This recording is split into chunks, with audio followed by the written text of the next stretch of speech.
One of the most popular toys of my childhood was the Mighty Max toys. Just as a quick show, I'm going to go through each of these individually, but it was a toy that would open up, and inside you had a bunch of different features in it. And one of the biggest things was the main character, Max, I guess his name was, and he was just a little toy. Looks like he's missing an arm in this version.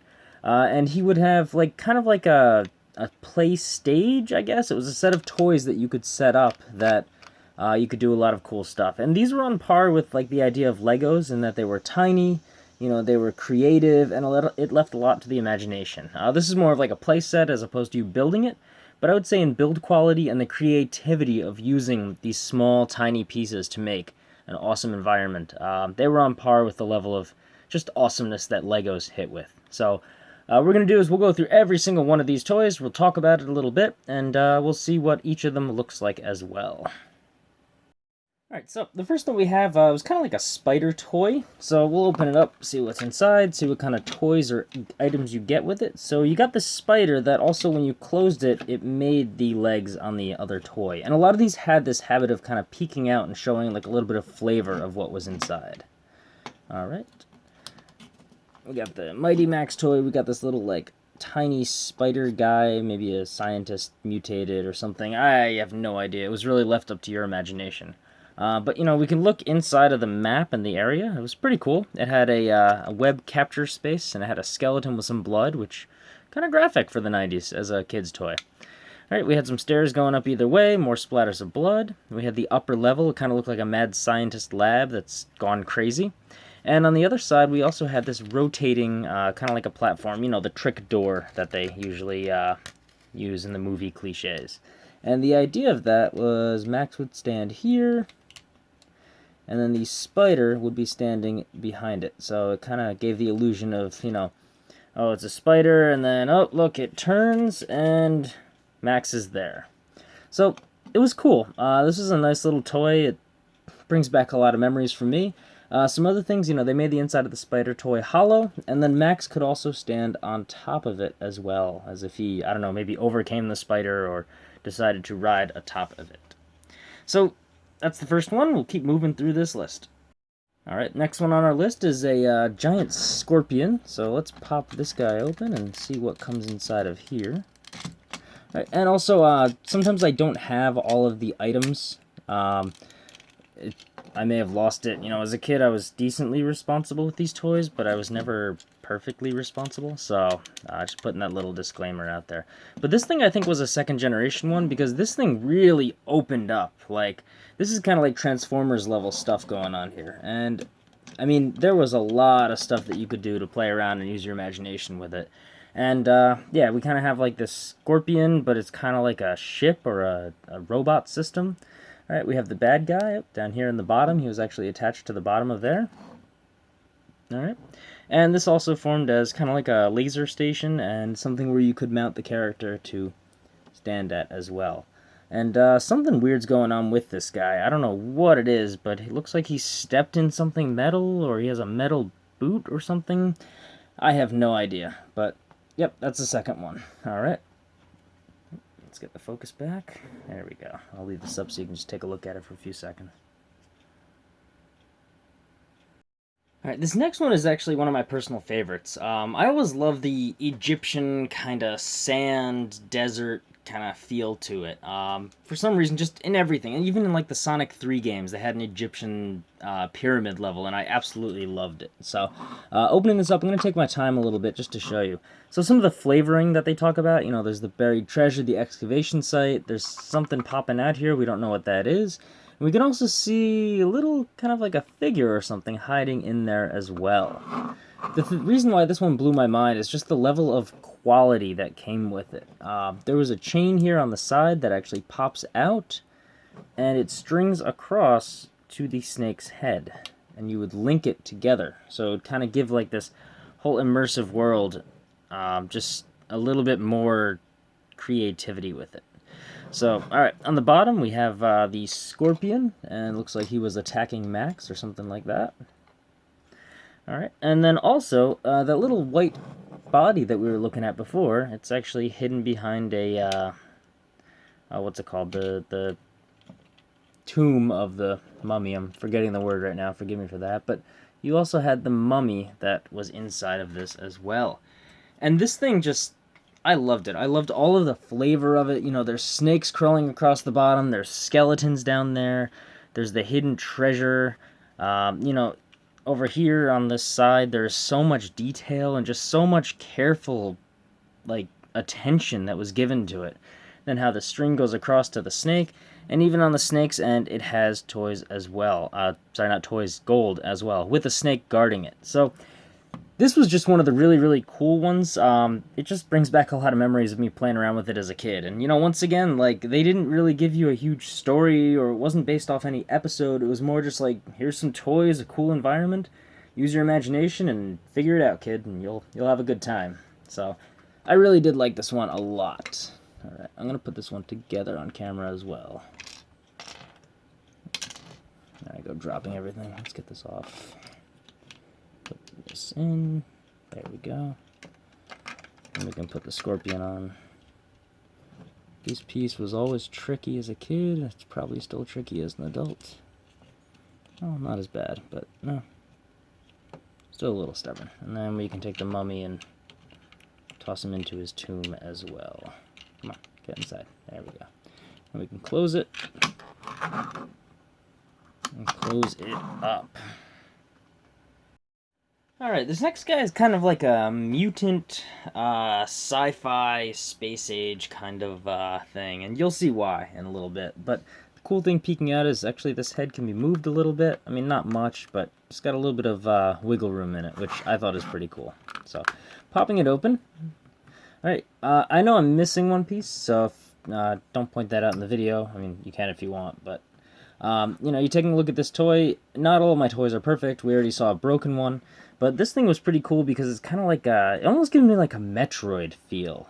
And the main enemy or creature for this was this, like, crystal dragon thing, and it had a movable head, which was really cool. But then on top of that, also, it came with an additional 2 heads. So, you know, it's kind of like the Hydra thing, where, you know, if you cut off a head, 2 grow back, but this is more just like an additional head can be put on, and I don't know, however you wanted to play with your imagination. I think I was assuming this was like the growing stations for the heads, and every time you killed it, you know, a new head would be back to take the place in the body or something. I don't know, I had some weird imagination as a kid, but, you know, this thing was pretty cool. It's a very, like, sci-fi, it's very, like, crystalline, too. It's cool. It almost gives me a feel for the game Faster Than Light, if anybody's ever played that game as well. So, anyway, that's this one. There's not too much to it, and I know I'm missing a piece, but still was a pretty cool toy to play around with. Alright, our next one also has a kind of like a space theme to it, and I think this was the item that also included the character Vincent, I think his name was. He was the large barbarian guy. We'll talk about that in a second, but, you know, we can kind of see that this is kind of like a wolf, kind of like a Star Fox look almost, you know, character wolf in it. It's got like a laser slash thruster in the back that pops out, and it almost looks like a spaceship with the ears, and yeah, it was some interesting stuff. So, pop it open. Alright, we have that laser we were talking about. And this is the character Vincent. He doesn't fit in here anywhere, but I have no idea where I got him from. I think I just placed him in here also because I thought he was cool. So that was this character, just one of like the cool, you know, macho men of the 90s who was tossed into here. Alright, we have Max. And we also have like 2, I don't know, sentinels or aliens or something that's part of this environment as well. So, yeah, it was a cool toy. You know, I like this one too, and this piece also pops off to kind of make like, you know, a miniature spaceship for you to use your imagination as well. And yeah, so that's pretty much it on this piece. Alright, so you may notice that some of these are actually smaller than the previous ones that I looked at. And these were kind of ones that either came in packs, or they were just a little bit cheaper, or I don't even remember exactly where they came from. But they had less things, they were smaller, but, you know, they're also kind of pocket-sized. So we'll take a look at these from left to right. Alright, so this first one is actually kind of creepy. Like, it's a zombie, but, like, you know, its eyes are bloodshot, and one's even, like, hanging out, and it's a little morbid, I'm not gonna lie. Then we can pop it open. All right, and see what we get. We get this creature, this little brain kind of ooze blobby thing. Alright, we have Mighty Max in it. And we also have this kind of like crawly creature as well. And yeah, you know, the detail in these was a little bit less, but I mean, to be honest, it was still pretty darn good. So, alright, that's the first one. We'll push all these things to the side. We'll move on to the next one. Alright. Next one we have kind of like a dinosaur, and you know, its nose pattern is like this crazy blue spikes, and we'll see what that's attached to. Alright.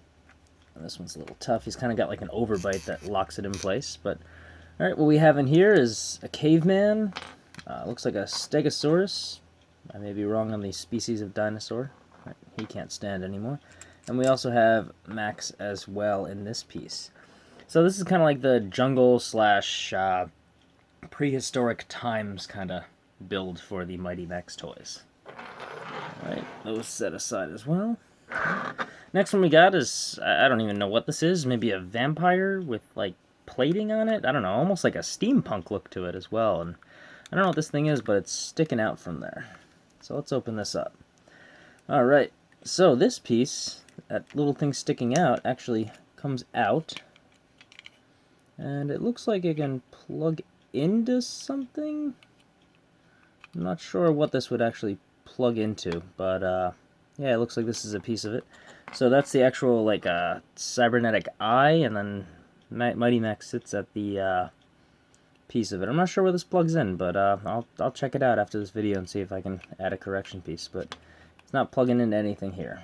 So we have that. All right, we have the Mighty Max, and we also have this kind of like cyber space creature with a gun. I don't know. This was kind of like a steampunk look to it, especially if you look down at the bottom here. We get a lot of like cyborgs and robots and stuff like that. So that's interesting as well. Put these guys away as well. Alright, we got a bat, and it looks like these ears are something that stick out. They're kind of like to whatever the piece is, so let's open that up. Alright, and oh, we got this kind of scary looking demonic bat that perches up top here, and that's what makes the wings for it. And we got Mighty Max at the bottom, standing in front of a pool of blood, it looks like, and I don't know, something with little red beady eyes. Bats, maybe? I would assume so, since the main villain in this piece is a bat as well. Alright, and then finally we also have a little tiny one. I have no idea where this one came from. I'm wondering if maybe like these tiny ones came with one of these slightly larger ones as well. But inside it's literally just the character and a small little environment. It looks like a rat in the background. But one of the cool things is they gave Max a sword, and when we put him back and we close it, we notice that the rat's eye here has a silver blade, and also through here we have that silver blade as well, which is actually Max's sword that goes through on there. So that's pretty cool as well. We have one last piece that I also want to show off, and this one is a little underwhelming, to be honest, but this is kind of like a Yeti, and if we look on the back, we can actually say made for McDonald's. So we already know that this is not going to be one of these high-level qualities things that we have, and it's actually really underwhelming, because when I open it up, it's literally a discolored Max figure that ice skates around when you rotate this little wheel on the back, and that's all that it does. I don't think he even comes out of there. Nope, and I don't want to break it either, but yeah, that was the underwhelming McDonald's toy. So anyway, that's all of these. You know, they're pretty cool. They're fun. I had a great time taking them apart, playing around with them.